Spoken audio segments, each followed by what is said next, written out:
Pernah kepikiran nggak, kenapa sih bunga KPR atau cicilan kendaraan Anda tiba-tiba bisa naik? Atau kenapa rasanya nilai uang di tabungan kita kok kayaknya makin lama makin sedikit ya, kegerus inflasi? Nah, jawabannya mungkin bukan cuma ada di kondisi keuangan kita pribadi, tapi ada di sebuah pertarungan besar yang lagi terjadi di pusat kekuasaan dunia di Washington DC. Cuma bayangin deh, kalau ada satu orang yang punya kuasa buat bikin semua kebutuhan Anda jadi lebih mahal, atau bahkan bikin pekerjaan Anda lebih nggak aman, cuma gara-gara satu hal. Dia mau memecat orang yang kebijakannya nggak dia suka. Ini bukan cerita film loh, ini adalah pertarungan nyata buat mengendalikan lembaga keuangan paling kuat di planet ini, Bank Sentral Amerika Serikat, The Federal Reserve, atau yang biasa kita sebut The Fed. Selamat datang kembali di Nalaris. Kali ini, kita akan bedah tuntas pertarungan ini. Kita bakal lihat 3 hal utama. Pertama, perisai hukum yang selama ini diam-diam ngelindungin ekonomi kita dari kepentingan politik sesaat. Kedua, sebuah teori hukum yang radikal banget yang dipakai buat ngerusak perisai itu. Dan ketiga, gimana penunjukan satu orang ketua baru bisa mengubah total semua aturan mainnya. Setelah nonton pembahasan ini, Anda bakal lebih paham soal kekuatan-kekuatan tak kasat mata yang lagi ngebentuk masa depan keuangan kita semua. Oke, kita langsung aja ke pertanyaan intinya. Emangnya bisa seorang presiden Amerika Serikat mencat pimpinan The Fed begitu saja? Jawabannya itu bisa, tapi ada tapinya. Dan tapinya inilah yang jadi sumber drama besar ini. Di satu sisi, ada kekuasaan presiden yang dipilih langsung oleh rakyat, yang merasa punya hak buat ngatur arah ekonomi negara. Tapi di sisi lain, ada sebuah prinsip yang udah kayak tradisi suci di dunia ekonomi. Bank sentral itu harus independen, harus bebas dari intervensi politik sehari-hari. Ini bukan cuma debat kusir akademis ya, ini adalah benturan dua filosofi kekuasaan yang fundamental banget. Hasil dari pertarungan ini bakal nentuin apakah keputusan-keputusan penting soal ekonomi kita dibuat berdasarkan data dan analisis jangka panjang, atau cuma berdasarkan kebutuhan politik jangka pendek buat menang pemilu berikutnya. Dan dampaknya bakal kerasa ke kita semua. Buat benar-benar ngerti konfliknya, kita harus lihat dulu DNA dari The Fed itu sendiri. The Fed ini nggak kayak kementerian atau departemen lain yang laporannya langsung ke presiden. Enggak. Dari awal, The Fed itu sengaja dirancang dengan semacam tembok pelindung hukum yang misahin dia dari hiruk-pikuk politik. Kenapa begitu? Kenapa para pendiri negara puluhan tahun lalu kok repot-repot bikin lembaga yang seolah-olah kebal dari presiden? Jawabannya bukan karena mereka anti-demokrasi, justru sebaliknya, mereka sangat paham betapa bahayanya kalau urusan politik dicampur adukan sama urusan mencetak uang dan ngatur suku bunga. Jawaban lengkapnya ada di struktur hukum unik yang akan kita bedah sekarang. Oke, coba kita bandingkan ya. Di sebelah kiri ada posisi sekretaris kabinet atau menteri. Statusnya itu at will, artinya sesuai kehendak. Maksudnya, presiden bisa mecat dia kapan aja, mau karena beda pendapat, kinerjanya dianggap kurang, atau bahkan tanpa alasan yang jelas sekalipun. Gampang. Sekarang, lihat yang di sebelah kanan, seorang gubernur The Fed. Dia punya perlindungan yang namanya for cause, atau harus ada alasan yang jelas dan berat. Standarnya ini jauh lebih tinggi. Gini deh analoginya, menteri itu kayak pelatih klub sepak bola. Kalau timnya kalah terus, atau pemilik klub nggak suka sama strateginya, ya udah pecat. Tapi, gubernur The Fed itu lebih kayak wasit di pertandingan penting yang punya kontrak super kuat. Dia nggak bisa dipecat cuma karena salah satu tim nggak suka sama keputusannya. Dia baru bisa dipecat kalau terbukti curang, mabuk pas mimpin pertandingan, atau melakukan pelanggaran serius. Nah, perbedaan fundamental inilah yang jadi tiang pancang independensi The Fed. Terus, buat apa sih repot-repot bikin perisai hukum kayak gini? Pentingnya di mana? Gini deh, bayangin skenario ini. Setahun lagi mau pemilu presiden, dan ekonomi lagi sedikit lesu. Tentu presiden yang mau terpilih lagi pengen ekonomi kelihatan bagus kan? Cara paling gampang, perintahkan bank sentral buat nurunin suku bunga gila-gilaan dan cetak uang sebanyak-banyaknya. Jangka pendeknya, ekonomi bakal kelihatan booming, semua orang merasa lebih kaya, dan peluang presiden buat menang jadi lebih besar. Tapi begitu pemilu selesai, kita semua yang harus bayar tagihannya. Inflasi meroket, nilai mata uang kita anjlok, dan bisa-bisa malah jadi krisis ekonomi. Nah, perlindungan for cause ini ibarat vaksin yang dirancang buat mencegah penyakit ekonomi politik semacam itu.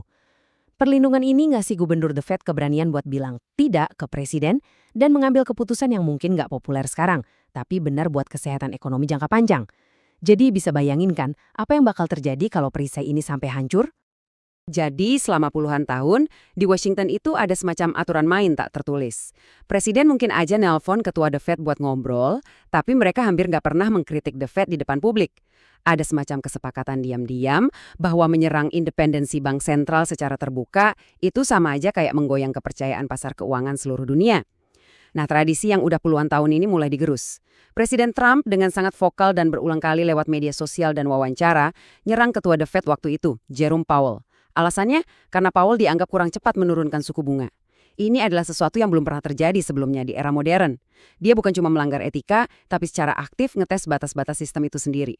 Perdebatan yang tadinya cuma ada di ruang rapat tertutup, sekarang jadi pertarungan terbuka di panggung utama, yang mempersiapkan jalan untuk tantangan yang jauh lebih besar.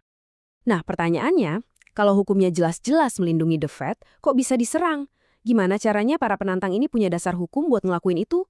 Ternyata, mereka nggak nyerang dari depan dengan coba mengubah undang-undang. Oh enggak, mereka nyerang dari sudut yang lebih filosofis, lebih fundamental, pakai sebuah teori konstitusi yang sangat kuat, tapi juga, wah, kontroversial banget.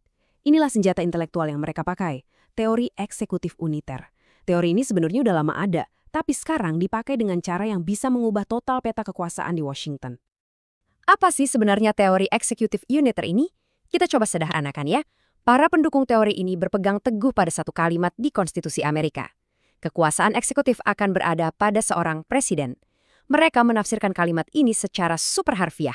Buat mereka, kalau ada lembaga pemerintah yang menjalankan fungsi eksekutif, misalnya bikin aturan, ngawasin industri, atau menegakkan hukum, maka lembaga itu harus berada di bawah kendali penuh dan langsung dari presiden. Titik. Dari kacamata ini, lembaga-lembaga independen kayak The Fed yang pimpinannya nggak bisa dipecat seenaknya sama presiden, itu dianggap anomali, dianggap cacat konstitusional yang harus diperbaiki. Jadi menurut argumen ini, independensi The Fed itu bukan fitur yang bijaksana, tapi justru pelanggaran terhadap kekuasaan presiden yang udah dijamin sama konstitusi. Oke, mari kita lacak jejak pertempuran hukum ini di Mahkamah Agung. Selama hampir seabad, benteng pertahanan utama buat independensi lembaga federal itu adalah sebuah kasus dari tahun 1935, namanya Humphreys Executor. Keputusan ini intinya bilang kalau Kongres itu punya hak buat menciptakan lembaga ahli yang terlindungi dari kemauan politik presiden. Benteng ini berdiri kokoh puluhan tahun, tapi retakan mulai muncul. Di tahun 2020, lewat kasus Saila Law, Mahkamah Agung robohin perlindungan serupa untuk Kepala Biro Perlindungan Keuangan Konsumen, CFPB. Alasannya, karena strukturnya yang cuma dipimpin satu direktur dianggap terlalu kuat tanpa bisa dikontrol presiden. Nah, yang paling penting itu sinyal yang dikirim dalam kasus hipotetis Trump v. Wilcox tahun 2025. Mayoritas hakim di sana ngasih kode keras kalau mereka siap meruntuhkan perlindungan for cause buat hampir semua lembaga. Tapi, dan ini poin krusialnya, mereka sengaja nyisain satu pintu terbuka. Mereka secara spesifik nyebut kalau The Fed itu mungkin beda karena struktur unik dan silsilah sejarahnya. Nah, potensi pengecualian inilah yang jadi medan pertempuran baru kita sekarang. Karena mereka sadar kayaknya Mahkamah Agung akan melindungi jantungnya The Fed, para penantang independensi ini ganti taktik. Mereka nggak lagi nyerang frontal, tapi pakai strategi belah bambu atau divide and conquer. Logikanya cerdik sekaligus licik. Kalau seluruh benteng terlalu kuat buat direbut, ya rebut aja separuh menaranya dulu. Idenya adalah memisahkan fungsi-fungsi The Fed, lalu menempatkan bagian yang paling politis dan paling sering mengganggu agenda mereka di bawah kontrol langsung Gedung Putih, sementara bagian lainnya dibiarkan seolah-olah tetap independen. Rencananya begini, seperti yang diuraikan dalam sebuah perintah eksekutif. Langkah pertama, pisahkan dua tugas utama The Fed. Di satu keranjang, kita taruh kebijakan moneter. Ini keputusan-keputusan besar soal suku bunga, soal jumlah uang beredar, hal-hal yang biasanya jadi berita utama. Menurut proposal ini, keranjang ini katanya bakal tetap independen. Langkah kedua, di keranjang yang lain, kita taruh semua fungsi regulator. Aturan soal modal minimum bank, pengawasan praktek kredit, dan lain-lain. Nah, langkah ketiga ini dia, plot twistnya. Keranjang regulator ini bakal ditarik keluar dari benteng independensi dan ditaruh di bawah kendali langsung presiden. Artinya, setiap aturan baru soal perbankan yang dibuat The Fed harus disetujui dulu sama Gedung Putih. Di atas kertas, kedengarannya kayak kompromi yang rapi kan? Tapi seperti yang kita tahu, dunia ekonomi itu jarang banget bisa rapi. Dan disinilah kita sampai pada pertanyaan utamanya. Emang bisa gitu misahin dua fungsi ini serapi itu? Apa ini kayak misahin kuning telur dari putihnya yang relatif gampang? Atau jangan-jangan ini lebih kayak mencoba misahin kopi dari airnya yang udah kecampur di dalam satu cangkir? Kan nggak mungkin. Jawaban dari pertanyaan ini penting banget, karena kalau sampai salah langkah, seluruh fondasi independensi The Fed bisa ambruk tanpa disengaja. Jadi, bisa atau enggak? Jawabannya ternyata nggak sesederhana itu. Kita ambil satu contoh klasik aja biar gampang bayanginnya. Namanya pinjaman jendela diskonto.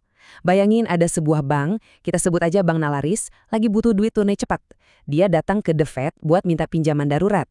Nah, pas The Fed mutusin buat ngasih pinjaman itu, The Fed sebenarnya lagi menciptakan uang baru dan menyuntikannya ke sistem keuangan. Itu jelas tindakan kebijakan moneter. murni. Tapi tunggu dulu, sebelum The Fed kasih pinjaman, dia kan harus ngecek dulu, ini Bank Nalari sehat nggak? Nanti bisa bayar balik nggak? Jangan-jangan minggu depan bangkrut? Buat jawab pertanyaan itu, The Fed harus meriksa pembukuan banknya, menilai risiko kreditnya, mastiin manajemennya benar. Nah, itu adalah tindakan pengawasan regulator. Jadi, dalam satu transaksi yang sama, kedua fungsi itu menyatu dan nggak bisa dipisahkan. Nah, seperti yang diperingatkan oleh Daniel Tarullo, seorang mantan gubernur The Fed, garis pemisahnya itu jadi kabur banget dan bahaya. Coba bayangin skenario ini. Presiden pengen suku bunga lebih rendah biar ekonomi kelihatan bagus sebelum pemilu. Tapi ketua The Fed nolak karena takut inflasi meledak. Nah, presiden nggak bisa mecat dia gara-gara beda pendapat soal kebijakan moneter itu. Tapi, dengan aturan baru ini, presiden bisa cari-cari alasan. Dia bisa panggil ketua The Fed dan bilang, saya nggak setuju sama aturan baru Anda soal syarat modal buat bank kecil. Itu kan masalah regulator. Lalu, dia pakai perselisihan soal regulasi itu sebagai dalih buat mecat si ketua. Padahal alasan sebenarnya adalah soal kebijakan suku bunga. Ini seperti menciptakan pintu belakang yang sangat berbahaya, celah hukum yang memungkinkan presiden mengendalikan kebijakan moneter sambil pura-pura peduli sama regulasi perbankan. Oke, semua pertarungan hukum dan teori yang rumit ini kan nggak terjadi di ruang hampa. Sekarang, kita masukin satu elemen baru yang bikin semuanya jadi nyata, faktor manusia.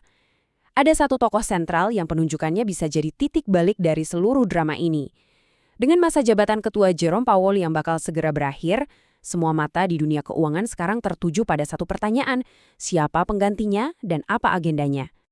Dan nama yang paling sering disebut, yang jadi kandidat paling kuat adalah Kevin Warsh. Orang ini bukan orang sembarangan. Dia ini veteran The Fed, pernah jadi salah satu gubernurnya di usia yang terbilang sangat muda. Yang lebih penting lagi, selama krisis keuangan global tahun 2008, salah satu ujian terberat buat ekonomi modern, dia inilah yang jadi jembatan utama antara The Fed dengan raksasa-raksasa Wall Street yang waktu itu lagi diambang kehancuran. Dia tahu persis seluk-beluk mesin keuangan, baik dari dalam pemerintahan maupun dari luar. Pengalamannya ini bikin dia jadi kandidat yang sangat kuat, tapi sekaligus sangat kontroversial. Coba kita bedah pandangan-pandangannya, karena ini penting banget. Pertama, dia ini dikenal sebagai seorang dove. Itu istilah buat orang yang cenderung lebih suka suku bunga rendah buat mendorong pertumbuhan. Kedua, dia pendukung kuat deregulasi keuangan, pas banget sama keinginan banyak politisi buat ngurangin aturan di industri perbankan. Ketiga, dan ini menarik banget, dia punya pandangan kalau kemajuan teknologi kayak AI itu adalah kekuatan disinflasi yang besar. Artinya, AI bakal bikin harga-harga turun secara alami, jadi suku bunga bisa tetap rendah tanpa perlu khawatir inflasi. Dan yang terakhir, dia nggak segan-segan mengkritik The Fed di bawah Powell secara terbuka. Jadi kalau kita susun profil ketua The Fed yang ideal dari sudut pandang Gedung Putih saat ini, ya profilnya bakal mirip banget sama Kevin Warsh. Pertanyaan besarnya, apakah dia akan jadi sekutu politik atau dia akan jadi penjaga independensi lembaga yang bakal dia pimpin? Oke, setelah semua drama politik dan hukum ini, kita kembali ke pertanyaan paling penting buat kita semua. Terus, ngaruhnya apa ke dompet kita?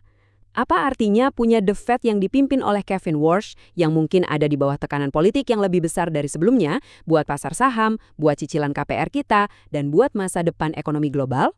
Jawabannya, dalam satu kata, ketidakpastian. Dan pasar benci banget sama yang namanya ketidakpastian. Kita bakal memasuki wilayah yang benar-benar baru. Para analis pasar di Renaissance Investments memprediksi beberapa kemungkinan. Pertama, ketidakpastian kebijakan bakal naik drastis. Kedua, kita mungkin bakal lihat The Fed yang lebih berisik. Artinya, bakal lebih banyak perdebatan dan perbedaan pendapat di dalam yang bocor ke publik. Nggak kayak The Fed yang biasanya kelihatan solid. Dari sisi kebijakan, kemungkinan besar ekspektasi suku bunga bakal cenderung lebih rendah. Nah, ini bisa jadi kabar baik buat pasar saham jangka pendek. Karena ongkos pinjam yang lebih murah itu ibarat angin segar. Tapi, dan ini tapi yang besar banget, ini juga bisa menyebabkan kurva imbal hasil yang lebih curam. Gampangnya, itu adalah sinyal dari pasar obligasi bahwa mereka khawatir inflasi bakal lebih tinggi di masa depan. Jadi ini kayak pedang bermata dua, potensi untung jangka pendek di saham, tapi dengan risiko ketidakstabilan dan inflasi jangka panjang. Jadi, ya, pada akhirnya semua ini kayak pertandingan tarik tambang raksasa. Di satu ujung tali ada institusi The Fed yang berpegang erat pada tradisi, hukum, dan budaya independensi yang udah dibangun lebih dari 100 tahun. Di ujung tali yang lain, ada Gedung Putih yang narik sekuat tenaga pakai teori eksekutif uniter, menuntut kontrol yang lebih besar atas tuas-tuas ekonomi. Siapa yang bakal menang? Jawabannya nggak akan ditentukan dalam satu tarikan saja, tapi dalam serangkaian pertarungan di pengadilan, di Kongres, dan yang paling penting, di arena pasar keuangan global yang nonton setiap gerakan dengan napas tertahan. Oke, kita sudah menelusuri perjalanan yang cukup panjang ya, dari dasar hukum independensi The Fed menjelajahi teori-teori yang mencoba meruntuhkannya, menganalisis strategi cerdik untuk membelahnya jadi dua, sampai bertemu calon pemimpin baru yang bisa mengubah segalanya. Ini bukan cuma soal drama politik di Washington, ini menyentuh jantung kepercayaan kita pada sistem keuangan. Kredibilitas dolar di panggung dunia itu bukan cuma karena kekuatan militer atau ekonominya, tapi juga karena ada janji bahwa bank sentralnya bebas dari campur tangan politik jangka pendek. Kalau janji itu dilanggar, guncangannya bakal terasa di seluruh dunia. Ini membawa kita kembali ke pertanyaan paling fundamental. Berapa harga yang rela kita bayar? Apakah resiko inflasi yang lebih tinggi dan pasar yang lebih nggak stabil itu sepadan dengan kontrol politik yang lebih besar atas ekonomi? Ini adalah pertanyaan buat kita semua. Kami pengen banget dengar pendapat Anda. Coba tulis di kolom komentar di bawah. Kalau Anda merasa pembahasan ini bermanfaat, jangan lupa untuk klik like, subscribe, dan bagikan video ini supaya lebih banyak orang yang paham soal isu krusial ini. Terima kasih sudah menonton Nalaris. Sampai jumpa di analisis berikutnya.